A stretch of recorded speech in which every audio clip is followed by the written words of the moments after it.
Hello and welcome to ज़रा हटके। मुबशर ज़ैदी, ज़रार खोड़ो और वसतुल्लाह खान का सलाम कबूल कीजिए।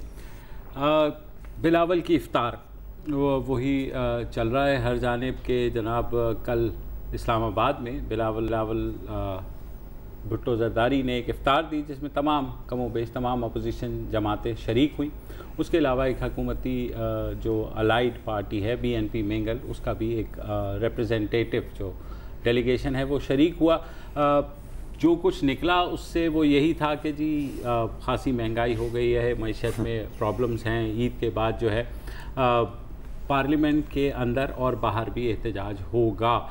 गो इतना डेफिनेटिव टर्म्स में नहीं कहा गया, ये कहा गया कि एक APC बुलाई जाएगी और उसका जो है सहरा वो बांधा गया मौलाना फजलुर रहमान के सर। जाहिर है इस वक्त वही फारिग हैं APC और स्पेशलिस्ट, तो बाकी सब तो स्पेशलिस्ट। तो वो उससे पहले तो यार आप सब में से कौन बंदा है जिसके पास सबसे ज्यादा फ्री टाइम है? यार वो मौलाना साहब ने कहा सर हम हैं। उससे पहले APC स्पेशलिस्ट होते थे मरहूम नवाबजादा नसरुल्लाह। लेकिन वो तो बहुत नहीं सर, जैसे हर एक चीज की क्वालिटी नीचे ही गई है ना, तो सर APC लीडरशिप की भी क्वालिटी नीचे गई है जी। अब उसके बाद आज भी नून लीग का इजलास हुआ और उसमें भी मरियम नवाज ने कहा कि जी वोट चोर हुकूमत है, जाली वजीर आज़म है, इनको जाना चाहिए। कमोबेश कल भी जो बातें हुई वो यही हुई।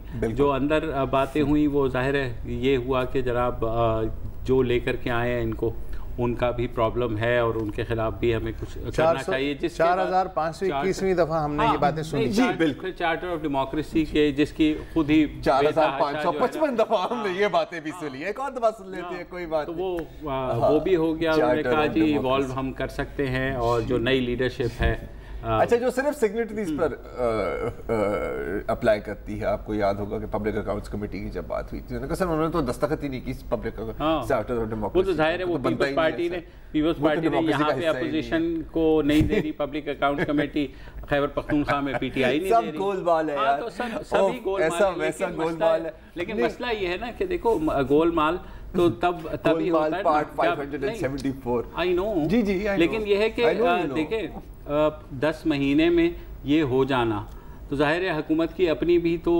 कोताहियां हैं इसमें। नहीं देखा कोताहियां तो अल्हम्दुलिल्लाह सबकी हैं। हाँ। मतलब कोई आप ऐसा बंदा दोगे जिसकी कोताही नहीं है।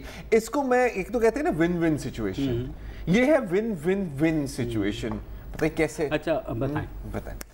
अच्छा ऑपोजिशन के लिए तो विन है बिकॉज देखो फील्ड तैयार है, राइट? इकोनॉमिक केओस जैसे भी आप कहें। अच्छा स्टॉक मार्केट को आप चाहे कहें कि इकोनॉमिक इंडिकेटर है या नहीं है, अच्छा वो डिपेंड करता है कि अगर आप हुकूमत में और स्टॉक मार्केट ऊपर जा रही है तो फिर ये शानदार इकोनॉमिक इंडिकेटर है। अगर आप हुकूमत में है और स्टॉक मार्केट नीचे गिर रही है तो ये इकोनॉमिक इंडिकेटर नहीं है। बहरहाल डॉलर की कीमत, अभी इंटरेस्ट रेट्स बढ़ रहे हैं, आपको पता है महंगाई आने वाली है, तो अपोजिशन के लिए तो फील्ड तैयार है। वो कहेंगे पपेट पीएम, ठीक है। हुकूमत के लिए भी विन है, क्यों? क्योंकि वो कहेंगे ये देखें जी मुकमुका चल रहा है और सारी जो नैबज़दा पार्टियां हैं वो हमारे खिलाफ हो रहे हैं। हम कहते थे कि ये सब हमारे खिलाफ होंगे और देखें हमने जो कहा वो सच हो गया है। अच्छा विन विन विन क्या मैंने कहा आखिरी विन हमारी है। क्यों? क्योंकि देखो यार इश्यूज जो होते हैं ना यार, जैसे मतलब HIV फैल रही है, जैसे ये हो रहा है, टाइफॉइड वगैरह वगैरह वगैरह, यार बड़ी बोरिंग टॉपिक्स होते हैं हमारे लिए फ्रैंकली स्पीकिंग। आपको पता है कि इनसे कोई रेटिंग नहीं आती। हेल्थ सिस्टम पर बात करो, एजुकेशन सिस्टम पर बात करो, ख्वारी है यार चीज़ें आपको रिसर्च करनी पड़ती हैं, स्टैट्स एक्यूमुलेट करनी पड़ती हैं, स्टोरीज एक्यूमुलेट करनी पड़ती हैं। ईद के बाद और अब से ही ये शुरू हो गया है कि आपकी जो पहली जो 6 हेडलाइंस हैं वो सियासी हैं। अच्छा वो हेडलाइन जनरेट करना यूँ जनरेट होती हैं, इसने कुछ का क्लिप चलाया, आपने दूसरे का रिएक्शन लिया, दूसरी हेडलाइन बन गई, 3 4 5 6 हेडलाइन बन गई और अब हम चलते हैं खेल की खबरों के जानिब, राइट? लेकिन अनसर्टेनिटी तो है ना यार। नहीं तो बॉस तो अनसर्टेनिटी तो विन विन विन है, ये तो मैं कह रहा हूं। मेरे ख्याल में तो बता रहे देखो अपोजिशन का अपोजिशन के लिए विन विन सिचुएशन नहीं है, इमरान खान के लिए मेरा ख्याल है। अच्छा नहीं मैं तो कह रहा हूं सबके लिए है। उसकी मेरा ये ख्याल है कि ईद के बाद क्योंकि गिरफ्तारियों का एक वो है जो मेरी का मतलब लग रहा है होने वाला है कि हमजा शहबाज है, जरदारी साहब हैं, इवन कुछ लोग कह रहे हैं कि नैब ने ये तक बताया है कि भाई हम शाहिद खाकान अब्बासी को भी उसमें वो करेंगे। और मसला ये है अगेन ईद के बाद आप वो कर देंगे। मैं इसलिए कह रहा हूँ कि जून इतना गर्म होने वाला है इस दफ़ा कि शायद सियासी तौर पर, क्योंकि गिरफ्तारियां होंगी। और उसके बाद वसत ने बड़ा अच्छा पॉइंट आउट किया था कि अच्छा गिरफ्तारी आप कर लेंगे, ठीक है, लेकिन आपने बजट भी तो पेश करना है 15 जून को, उसके बाद वो कौन पास कराएगा? ये तो है। लिहाजा हर कोई जो है विन विन की जगह मेरा ख्याल तो फंस सिचुएशन है कि हर कोई फंसा हुआ है। मेरा ख्याल है इमरान के लिए ज़्यादा विन है, ये ज़्यादा विन है। इसकी वजह ये है कि आपको पता है कि इस वक्त हुकूमत के हाथ पांव खुले में हैं। जी बिल्कुल, वो किसी तरह इस क्योस से निकलने की कोशिश कर रही है, उसकी वजह कुछ भी हो। लेकिन अगर अपोजिशन उसे ये लाइफ लाइन देती है कि जी हम आ रहे हैं पार्लियामेंट के अंदर भी और बाहर भी, तो फिर तकरीर का टारगेट क्या होगा? अपोजिशन, करप्टों का टोला, मुझे काम नहीं करने दे रहा, मैं इस मुल्क को क्राइसिस से निकालना चाह रहा हूँ। नैरेटिव ही चेंज हो जाएगा। अगर ये 5-6 महीने अपोजिशन और सब्र कर ले तो फिर एक नेचुरल फ़ज़ा बन जाएगी कि जिसमें पब्लिक भी ज़्यादा बेहतर अंदाज में अपोजिशन की बात सुनने को तैयार होगी। पॉइंट तो है इस वक्त जो तो है, आपको लगता नहीं है कि 4-5 महीने नहीं लगेंगे? अभी तो उन्होंने कहा है APC बुलाएंगे, जो भी है मसला है कि उन्होंने वो करें, सड़क पे आए या ना आए, पार्लियामेंट में शोर मचाएं या ना आए। इमरान खान को उन्होंने एक दे दिया मौजू कि ये लोग हैं, अगर मैं नाकाम हुआ तो इनकी वजह से नाकाम होगा। यार पता है मुझे एक चीज याद आई, एक सेकंड, नहीं ये बात में वजन है। अगर सितंबर के बाद ये होती डेवलपमेंट, तो मेरा ख्याल है कि आम आदमी उस वक्त तक कन्विंस हो चुका होता है, यार इन्हों दे वस दी लग नहीं रही है, इन्हों दी गल सुनो। अच्छा, ये बड़ी इंटरेस्टिंग बात है, क्योंकि बिल्कुल आपको याद होगा कि धरना कब हुआ था? 2014 में हुआ था। 2014 में हुआ था। अच्छा, धरने को ऐसे, अच्छा सबने बड़ा क्रिटिसाइज कर, मैंने पर्सनली, मैं अभी तक कहता हूँ, मैं अभी तक क्रिटिसाइज करता हूँ उस धरने को।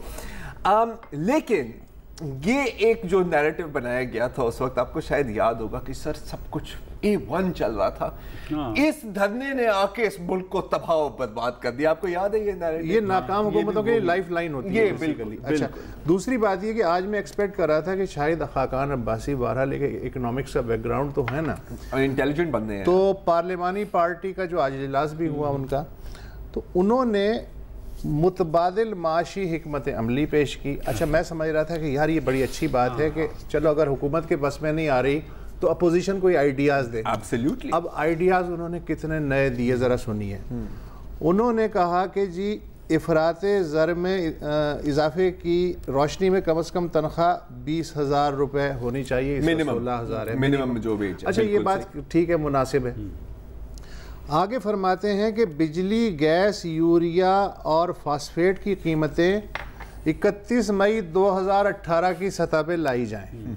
ये इन्होंने इकोनॉमिक हिकमत अमली ये पेश कर रहे हैं। क्या बात है। आगे फरमा रहे हैं कि मौजूदा टैक्सों की शरह ना बढ़ाई जाए और जो बजट आ रहा है उसमें नए टैक्स मुतारिफ ना कराए जाएं। व्हाट एन आइडिया सर जी, इस क्राइसिस से निकलने के लिए क्या कमाल आइडिया है ये। हाँ नहीं, मैं मतलब साहिल पर खड़े होकर लहरों को कहूँ रुक जाओ बस, ये है। And this is the economic plan. वो ये ना, मैं यार यही कह रहा हूँ, सब गोलमाल है, ये सबको सूट करता है, ये सबको। अच्छा, इस वक्त पता है इंटेलिजेंटली अगर अपोजिशन को क्या करना चाहिए? अपोजिशन को ये करना चाहिए, ठीक है ये अनसर्टेनिटी रखें, पार्लियामेंट के अंदर शोर मचाएं, पार्लियामेंट के बाहर ये करना है। They should not go for jugular कि जी हुकूमत गिराने वाली जो सूरत है, वो तो कहीं नहीं। अच्छा, नहीं बात अपनी वो इसलिए जो है वो नहीं होनी चाहिए कि फिर फर्ज करें कौन आएगा, कोई भी आए, कोई भी आए। अगर फरिश्ते भी इस वक्त उतर के आ जाए ना, तो इस वक्त जो मुल्क की इक़्तिसादी सूरत हाल है वो उन्हें ऐसे ही मिलेगी। चलिए एक वक्फा ले लेते हैं और वक्फे के बाद मजीद क्वालिटी तरो मंजन की।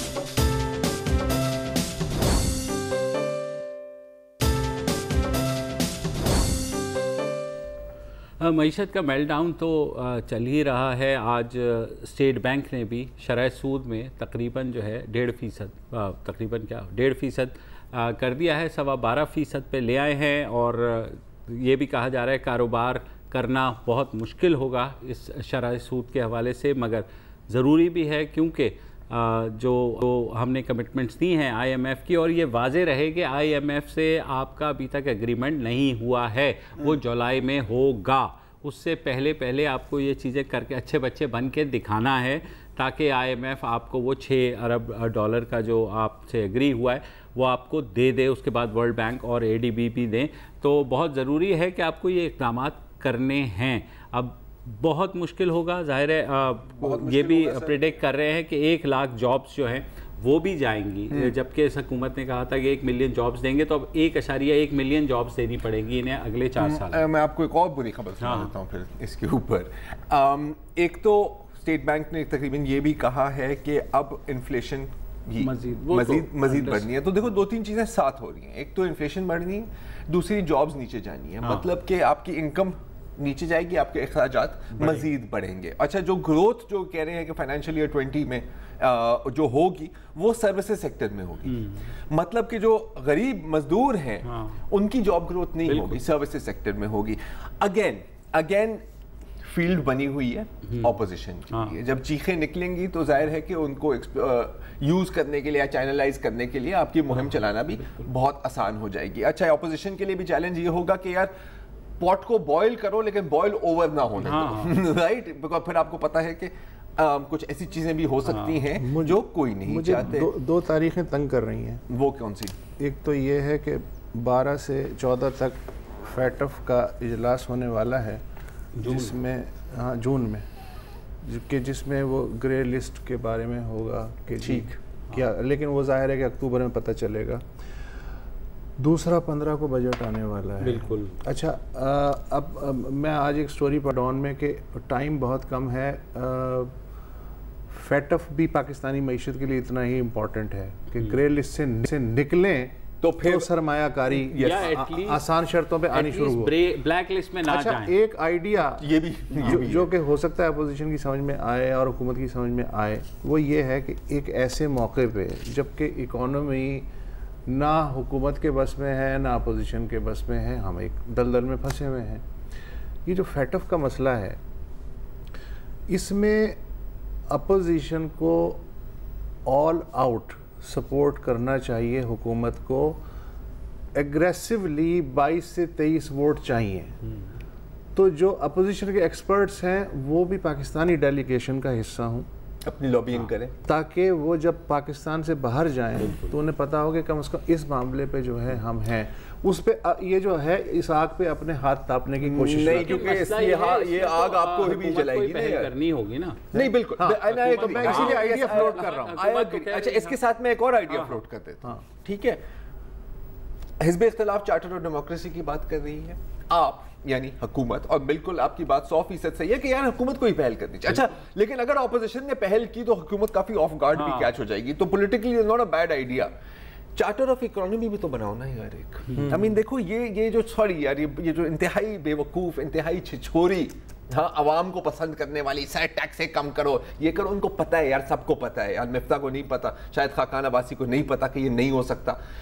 Present something, put something on the table, because देखो डूबना है तो बस सबने साथ डूबना है, वो तो ठीक है, सबने साथ डूबना है, एक्सेप्ट ऑफ कोर्स जिनके पास लाइफ बोट्स हैं। और वो कितने हैं यार? 1%, उससे भी कम। आपके पूरे सियासतदान भी एक लाइफ बोट में नहीं, वो टाइटैनिक वाला सीन होगा कि वो जैक दरवाजे के ऊपर होगा और वो डूब रहा होगा बेचारा।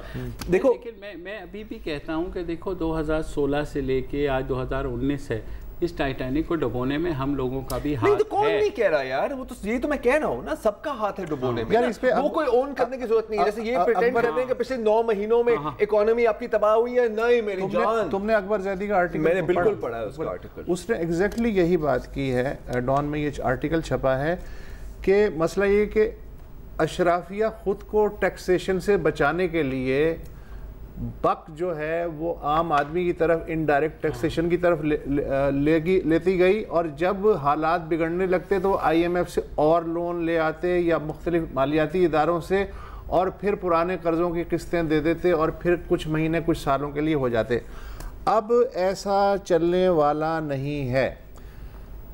अशराफिया खुद तो कभी नहीं मानेगी, नहीं, लेकिन किसी तौर से मनवाना पड़ेगा कि जो जितना अमीर है, इदारा हो या इंडिविजुअल है, उसे उतना ही टैक्स देना पड़ेगा, वरना कुछ नहीं बचने का। IMF को गालियां देने से नहीं होना, कुछ नहीं होना है। सही बात। इसलिए कि IMF ने आपके सर पे बंदूक नहीं रखी है कि भाई आके हमसे 6 अरब डॉलर ले लो। आप बार बार जाते हैं, उससे कहते हैं कि हमें पैसे भी दो और फिर गालियां भी उसे देते हैं। अब ये ड्रामा ज्यादा चलेगा नहीं। बिल्कुल। अच्छा देखिए, टैक्सेशन और जो सेक्रेड जो बजट्स हैं, नौबत उन तक भी पहुंचने वाली है कि उन्हें स्लैश किए बगैर ये कश्ती अब नहीं चलेगी। और ये कश्ती के फायदे में है in the long run. You see that is the problem. मुझे सिर्फ थोड़ा सा अगर पीछे चले जाएं, अगेन जुनेजो दौर जो सारा वो हुआ था, सर कुछ तो हम कर सकते हैं ना कि सरकारी सतह पर अब जो 4-4 गाड़ियां रखी हुई हैं वो सारा उसको यार बात ये एक मिनट ना, आप हुकूमत ऑस्टेरिटी के नाम पे इन्होंने किया ना, इन्होंने गाड़ियां भी बेची, सारा कुछ किया, फिर वो ऑस्टेरिटी कहाँ गई? ऑस्टेरिटी से कुछ नहीं यार। बिल्कुल आपकी बात आप दिखाएंगे, देखिए आप कह रहे हैं ना अशराफिया कम करे, अशराफिया आवाम को दिखाएगी तो आवाम वो होगी ना, अशराफिया जारी होगी लैंड क्रूजर में बैठ के डायरेक्ट टैक्स लगाए जाए, भैंसे ना बिकवाएं, क्योंकि तस्वीरें ना चलवाएं, डायरेक्ट टैक्सेशन। Slight difference. अशराफी और हुकूमत में बहुत फर्क है। ये बात कर रहे हैं एलीट की, आप बात कर रहे हैं हुकूमत और ऑस्टेरिटी की। मैं की बात कर रहा हूँ जिन्होंने कहा था कि हमारी अशराफिया जो कि पार्लियामेंट में बैठी हुई है वही टैक्स नहीं देती। यार अशराफिया से पार्लियामेंट नहीं होती। स्मॉल पार्ट ऑफ आवर अशराफिया ना यार, हम बड़ी पिक्चर में बात करें। मैं कह रहा हूं कि छोड़ो ऑस्टेरिटी को, दफा करो ऑस्टेरिटी को। ऑस्टेरिटी इज 0 पॉइंट, ये सिर्फ आवाम को दिखाने वाली चीजें होती हैं यार, कि 3 गाड़ियों से हम 2 गाड़ियों पर आ गए, 4 मज्जे हमने बेच दी, कक फर्क नहीं पड़ता। कुछ नहीं होता। फर्क किस चीज से पड़ेगा? हाँ, आपका बेसिक प्रॉब्लम क्या है यार? आप प्रोड्यूस नहीं करते और आप लोन लेकर, और मैं अब शाहरुख वानी को कोट कर रहा हूं, मैं खुद नहीं कर रहा हूं, आपके सामने ये बात हुई थी, आप बाहर से लोन लेकर बाहर का माल खरीद रहे होते हो। मतलब आप कर्जे पे एक बंदे की जेब से पैसे लेते हो जिस पर आप सूद आपको देना पड़ता है, और दूसरे बंदे की जेब में डाल दो, आप अपनी आवाम की जेब में नहीं डाल दे। अच्छा, इसका क्या सोल्यूशन है? और मैं हरगिज ये नहीं कह रहा कि ये ही सोल्यूशन है और ये आप करेंगे तो आपकी GDP ट्रिपल हो जाएगी, नहीं। बाय लोकल, आपके पास कुछ हद तक तो इंपोर्ट सब्स्टिट्यूशन कर सकते हैं ना। अच्छा, उसको करने के लिए लोकल बिजनेस को फैसिलिटेट करें। क्यों? देखिए, अगर एक बंदे ने अपने घर में ही कोई चीज़ बनाने की फैक्ट्री बनाई है, और मैं एक्चुअल चीज़ की बात कर रहा हूँ, आइटम चीज़ हो गई या जो भी चीज़ हो गई, आप वो प्रमोट करेंगे, अगले रोज वो 4 और लोगों को एम्प्लॉय करेगा, उनके जेबों में पैसा जाएगा, वो कंज्यूम करेंगे। चाइना की क्या सीक्रेट थी ऑफ ग्रोथ? डोमेस्टिक कंजम्पशन भी एक उनकी सीक्रेट थी। देखो, एक प्रॉब्लम ये है कि जब आप शरह सूद इतनी बढ़ा देंगे ना, तो फिर आप makes it difficult to do business. बिल्कुल, नहीं, एब्सोल्युटली। देखो, मैं ये एक और चीज है जिस पर आपको नजर डालनी होगी, लेकिन सिर्फ शरह सूद पे बात आके खत्म नहीं होती। आप एक बिजनेस रजिस्टर करने की कोशिश करें इस मुल्क में, क्या होगा? किसी ने ईज ऑफ डूइंग बिजनेस यार, किसी ने आज बहुत अच्छी बात की थी, अब मुझे याद नहीं एग्जैक्टली किसने कहा था। उसने कहा कि यार हम आमदनी पर टैक्स नहीं लगाते, हम इकोनॉमिक एक्टिविटी पर टैक्स लगाते हैं। यार अगर आप बिजनेस करूंगा, मुझे ऐसे देखा जाएगा कि जरूर तू कोई 2 नंबर का कहीं से माल पकड़ा है, कहीं से इसने माल पकड़ा है, इसने कुछ ना कुछ तो इसने करना है। मुझे शक की निगाह आमदनी पर टैक्स लगना चाहिए। हालांकि मुझे वो उनको कहना चाहिए, सर आप बिजनेस करना चाह रहे हैं, आए, आपको हम फैसिलिटेट करते हैं। खुर्रम जफर साहब हैं नेशनल इंक्यूबेशन सेंटर की, उनके साथ हमने नेशनल इंक्यूबेशन सेंटर के साथ हमने बड़े शोज किए हैं यार, और क्या आला चीजें हैं वहां पे यार। पाक वाइटे आपको याद है, गोभी व्हीलचेयर, आई मीन मतलब 1000 चीजें। ठीक है, मैं उनकी एक ट्विटर थ्रेड पढ़ा था, उनको मैं दावत भी दूंगा कि शो पर आए और उस पर बात करें कि एक पाकिस्तानी गेम डेवलपर है, और हमारे पास यार मतलब अगेन ये क्लीशेड बात लगेगी आप सबको, लेकिन टैलेंट की वाकई ही कोई कमी नहीं है इस मुल्क में। उन्होंने गेम डेवलप की जो potentially millions of dollars earn कर सकती है। आपको पता है कि उसका एक टेडी पैसा उनको नहीं मिलेगा और पाकिस्तान को नहीं मिलेगा। पता है क्यों? स्ट्रक्चर ही नहीं है। आपके पास पेमेंट स्ट्रक्चर नहीं है, आपके पास माइक्रो पेमेंट्स का स्ट्रक्चर नहीं है। वहां पर अगर कोई ऐप को क्लिक करेगा, उसकी जो हर क्लिक की जो 1 सेंट मिलता है ना, वो भी आपको नहीं मिलेगा। अच्छे घूम फिर कर उनको क्या करना पड़ेगा कि कौड़ियों के मोल उस गेम को किसी और वेस्टर्न डेवलपर को बेचनी होगी, वो कमाएगा, हम यूं ही बैठे रहेंगे। काम करना है, अगर कोई आपने प्रेजेंट करना है ना, या खाकान अब्बासी साहब और साहब कोई प्लान, और हुकूमत की भी मैं बात कर रहा हूं, तो ये प्रेजेंट करो। लेकिन क्या करना है? That is it. बात ये नहीं है, बात ये अगेन देखो, प्लान तो इस वक्त जिसके पास हुकूमत होगी वही करेगा ना। तो मैंने अभी हुकूमत का नाम नहीं लिया आपके सामने। आप तो कह रहे हो कि भाई अपोजिशन ये कर रही है, तो लेकिन बात ये है उसके बाद मैंने हुकूमत का भी नाम लिया है ना यार। जान 10 महीने इनका इशारा फैसल वाडा वगैरह की तरफ भी था, सिर्फ हुकूमत की तरफ नहीं, वो अपोजिशन की तरफ नहीं था। अच्छा हाँ, फैसल वाडा की तरफ भी इशारा नहीं, उसने नहीं नाम लिया, मैं ले रहा हूँ। इस टाइप के जो लोग हैं ऐसे ही और नहीं तो क्या। उसी बात को हम अगले सेगमेंट में भी लेके जाएंगे जो क्लेम्स हुए हैं एक ब्रेक के बाद।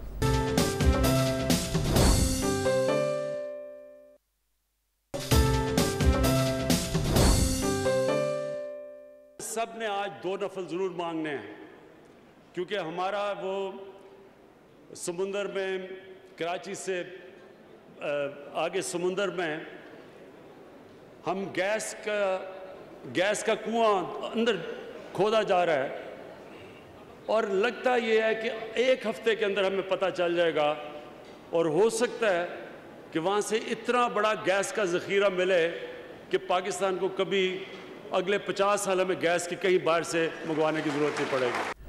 खान साहब ने, हमारे वज़ीर आज़म ने परसों शाम अफ्तारी के वक्त ये बयान दिया और लोग ज़ाहिर है सबकी उम्मीद बन गई कि शायद कुछ ऐसा हो, मगर मसला सिर्फ ये हुआ कि उसकी थोड़ी देर बाद जो एडवाइज़र है वज़ीर आज़म के पेट्रोलियम पे नदीम बाबर, उन्होंने मीडिया से बात की और कहा कि वहाँ से जो केकड़ा 1 है जहाँ पे ये ड्रिलिंग हो रही है कराची से ऑफशोर, वहाँ पे तेल नहीं निकला।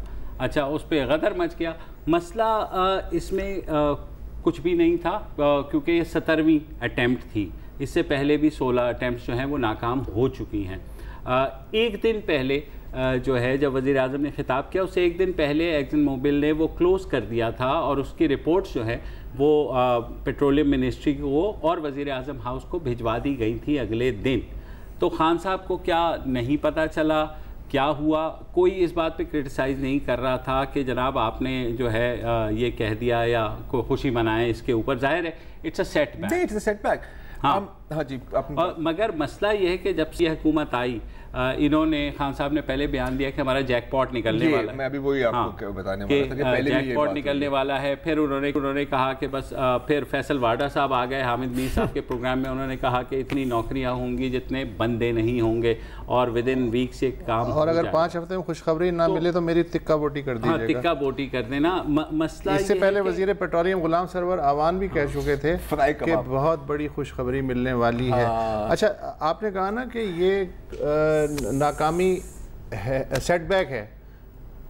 ये सेटबैक नहीं है, ये सेटबैक सिर्फ उन्हें है जो कि ये दावे कर रहे थे कि बस अब तो सर बस दूर होने वाले हैं। टेक्निकली स्पीकिंग ये सेटबैक नहीं है। अच्छा, एक उसकी वजह ये है कि दुनिया भर में ये हाई रिस्क और हाई प्रॉफिटेबिलिटी वाला बिजनेस समझा जाता है कि या तो हुआ नहीं हुआ। इसका आपको अंदाजा बता दूं, 5 to 20% हाँ चांस पे पूरी दुनिया में ये ड्रिलिंग होती है। और OGDC के डायरेक्टर ऑपरेशंस हैं अहमद हयात लक, उन्होंने भी गुफ्तगू की कि इसमें जो है, इसलिए मायूसी की बात नहीं है कि भारत में 40 वेल्स पे एक कामयाब होता है। नॉर्वे में 70 कुएं खोदे गए तब जाके एक कुआं जो है इस रेशो से। लीबिया में 50 और 1 का रेशो है। और पाकिस्तान में ऑफशोर को छोड़ के जो आपने बताया कि 16 कुएं खोदे गए लेकिन कुछ कामयाबी नहीं हुई, 17वें में भी नहीं हुई। उन्होंने कहा कि ऑन शोर जो ड्रिलिंग होती है पाकिस्तान में 1 और 3 का रेशो है कि 3 कुएं खोदते हैं तो एक में कुछ ना कुछ निकल आता है, लेकिन वो इतना कम होता है कि वो फिजिबल नहीं होता। तो अब अच्छा, ये जो भी कह रहा था कि इतने होंगे, आपको याद है केयर टेकर जब रजीम थी तब भी ये खबर आई थी और उस वक्त के केयर टेकर मिनिस्टर हुसैन हारून ने एक बयान दिया था कि जनाब इतने बड़े ये ज़खायर निकलेंगे कि कतर के इक्वल होंगे। हाँ, और वो खैर उन्हें बाद में याद होगा आपको, वो डॉन में छपा भी था, बाद में उसके बाद काफी वापस भी लिया। अच्छा, प्रोबेबिलिटी की बात की, इसकी प्रोबेबिलिटी आपको याद होगा हम थर गए थे वहाँ जियोलॉजिस्ट से जब हमारी बात हुई तो उन्होंने कहा कि इसकी प्रोबेबिलिटी थी 19%, और जो कि बड़ी बेहतर थी। मगर ये था कि 4000 मीटर के ऊपर आपको पहले चेक करना था। तो जब उन्होंने चेक किया नहीं निकला तो प्रोबेबिलिटी आधी रह गई, 9.5% हो गई। अच्छा, मैं कोई और मजेदार बात बताऊं, हम सब इसमें गलत रहे हैं। ठीक है, क्यों? और I am including my self in this, ठीक है। वो मुझे क्या पता है यार ऑयल ड्रिलिंग के बारे में, ठीक है, जितना हुकूमत को पता है शायद उससे कम पता है मुझे, या आई डोंट नो, ये डिबेट उससे तो ज्यादा पता है। हाँ, मैं एकदम उससे पीछे हटने वाला था इसी बात से। अच्छा, मेरी बात हुई सईद अफरीदी साहब से, जो एक oil and gas sector international consultant है, उनके ऑर्गेनाइजेशन का नाम नहीं ले सकता। वो उसने थोड़े से अपने ट्विटर थ्रेड में भी और फिर प्राइवेट मैसेज पे भी समझाने की कोशिश की है कि हुआ क्या, हम किस चीज पर फंस गए हैं कि यार वेल को कैप कर दिया। वेल को कैप करने का क्या मतलब है कि क्या प्रोजेक्ट अबैंडन हो गया है? नहीं, क्योंकि ऐसा नहीं है कि उन्होंने देखा कि यार गैस नहीं निकली, बंद कर दो। होता क्या है, 3 स्टेज होते हैं, ठीक है। एक होती है इनिशियल रिपोर्ट्स, वो आप साइज्मिक एनालिसिस करते हैं कि यार यहाँ पर हमें लग रहा है, उनकी जो भी प्रोसेस होती है। उसके बाद आप ड्रिल करते हैं। ड्रिलिंग में क्या होता है कि आप जो इनिशियल डेप्थ होती है वहां तक पहुंचते हैं, वहां पर फिर आप कैप कर देते हैं कटिंग्स लेने के बाद। कटिंग्स का मतलब है कि वहां पे जो पत्थर या जो भी चीजें होती हैं, सैंपल्स, वो आप लेते हैं। वो सैंपल्स जाते हैं आपके लैब एनालाइज होने के लिए। अच्छा, अगर उसमें और ऑयल एंड गैस की बात हो रही है, मैं हाइड्रोकार्बन्स का लफ्ज यहां पर इस्तेमाल करूंगा। वहां देखते हैं कि यार इसमें हाइड्रोकार्बन्स निकल रहे हैं या नहीं निकल रहे। अच्छा, अगर हाइड्रोकार्बन्स निकले, इसका यह मतलब नहीं है कि अभी वो वहां मौजूद हैं, इसका मतलब है कि किसी वक्त पर यहां मौजूद थे। फिर अगर सैंपल देखते हैं कि यार इतना पॉजिटिव है कि हम दोबारा ड्रिल कर सकते हैं, फिर दोबारा ड्रिलिंग होती है। अभी 16 मई को ये सिर्फ डिजायर्ड ड्रिल डेप्थ पर गई है। इसकी रिपोर्ट्स गई हैं ENI को, इसकी रिपोर्ट्स गई हैं एक्सॉन को। अब एनालिसिस का काम शुरू होगा। हैविंग सेड दैट, ये बात करना, क्योंकि आपने बात किया ना कि इंडिया में इतनी हुई है, नॉर्वे में इतनी हुई है, मैं यकीन से कह सकता हूं कि नॉर्वे में जो नाकाम ड्रिल हुई है, उससे पहले उन्होंने ये नहीं कहा कि ओ जी लुड्डी पाओ 50 साल की गैस ही गैस है जी, मतलब ऐसा किसी ने नहीं कहा होगा। ये बड़ी ही, आई एम सॉरी टू से, स्टूपिड बात है। और जो मेन बात आती है ना यार, कि कोई एक कम्युनिकेशन स्ट्रेटजी अल्लाह के वास्ते। अच्छा, एक बात है, हम इस हुकूमत के पीछे पड़े हुए हैं। ये हर हुकूमत ने किया है। मैं आपको इसकी एक मिसाल दूं। चलो, 12 फरवरी 2015 चिन्योट में नवाज शरीफ साहब गए, वजीर आजम हैं, और खादिम आला शहबाज शरीफ गए। उन्हें ब्रीफिंग दी पंजाब मिनरल कंपनी के डॉक्टर समर मुबारकमंद ने, नाम तो समर मुबारकमंद, ठीक है, और मेटलर्जिकल कॉरपोरेशन ऑफ चाइना ने, और कुछ जर्मन माहिरीन ने। क्या ब्रीफिंग दी कि जी ये जो चिन्योट का 2000 मुरब्बा किलोमीटर का इलाका है ना, इसमें इतना आयरन ओर, इतना तांबा और इतना सोना है कि बस पार्टी है। उसके बाद वजीर आजम ने कहा ठीक है, गेम है। उन्होंने ये कहा जी ये तो गेम चेंजर है बस। और 1 लाख मुलाजमतें तो फौरी तौर पे यहाँ पैदा होंगी और पूरी दुनिया की टेक्नोलॉजी चिन्योट में आएगी। और अब आप देखें कि पाकिस्तान के इक्तिसादी मसाइल कैसे बैनुल-अक़वामी एयरपोर्ट भी बना देंगे। अच्छा, दोनों भाई जो हैं बहुत खुश थे। आज जो है इतनी डेस्परेट है ये हुकूमत, लेकिन चिन्योट का रास्ता इसे नहीं मालूम, बल्कि किसी को भी नहीं मालूम कि वो उस कहानी का हुआ क्या। मिट्टी पाओ जी। अच्छा, ये नवाज शरीफ साहब ने ख्वाब देखा और हमें दिखाया। बिल्कुल इसी तरह दिसंबर 1976 जुल्फ़िकार अली भुट्टो साहब आते हैं पार्लियामेंट में। उनके हाथ में एक बोतल है छोटी सी, और वो अपने सामने डेस्क पे रखते हैं और वो कहते हैं कि ये देखें ढोडक ऑयल, डेरा गाजी खान में जो है ऑयल निकल आया है और ये उसका सैंपल है। पहली बात तो ये कि क्रूड ऑयल जो है अमूमन बोतल में नहीं आता, वो रिफाइंड ऑयल होता है, लेकिन वो हो गया। कॉलिन पावेल की एंथ्रैक्स हो गई। एनीवेज, तो उन्होंने मौलाना मुफ्ती महमूद थे कायदे हिज़्ब इख्तिलाफ, उनसे कहा मौलाना साहब ये बोतल ज़रा सूंघिए। उन्होंने सूंघे भी। उन्होंने कहा ये ढोडक से निकला है, मुबारकबाद हुई और ये हुआ कि बस ये कि अब कुछ ना कुछ होने वाला है। तो ये सिर्फ बेचारे इमरान खान का मामला नहीं है। मुझे पता है कौन याद आ रहा है, वो आपको मोइन अख्तर साहब का शो याद है, उनमें मकसूद के साथ करते थे। एक दिन वो आया, वो पूरे उसके ऊपर तेल था, पाकिस्तान में तेल निकल आया, हो जमा लो, वो याद है आपको क्लिप? यार काश। अच्छा, ये क्यों होता है? ये क्यों होता है? ये इसलिए होता है कि चाहे ज़रार खोड़ो हो या इमरान खान हो या नवाज शरीफ हो, हम सब ने बचपन में कौन सी कहानियां पढ़ी हैं? अलिफ लैला नहीं, अलादीन का चिराग, ये उड़ने वाला मैजिकल सोल्यूशन, ये अच्छा। और अब कोई निजात दहिंदा आने वाला है, वो सारे दलदल दूर कर देगा, ये हमारी साइकी में है। तो जैसे ही हमें कोई उम्मीद की जरी से भी किरण नजर आती है ना, तो हमें लगता है कि ये बहुत बड़ा उम्मीद का अलाव जल गया है। फिर हम ये नहीं सोचते कि यार अगर ये बैकफायर हो गया तो क्या होगा। वक्फा ले ले।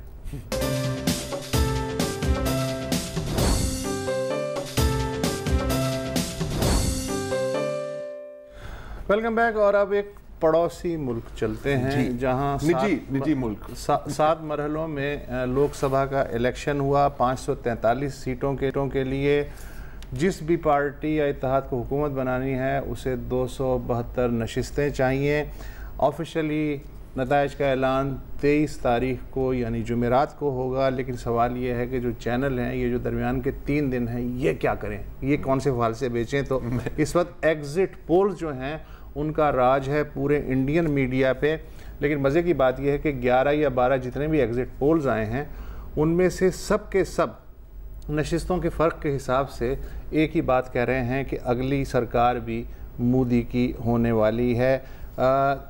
आंकड़े जो हैं वो 250 से लेके 350 तक नशिस्तें जो हैं मोदी और उनके अलाइज को दी जा रही हैं।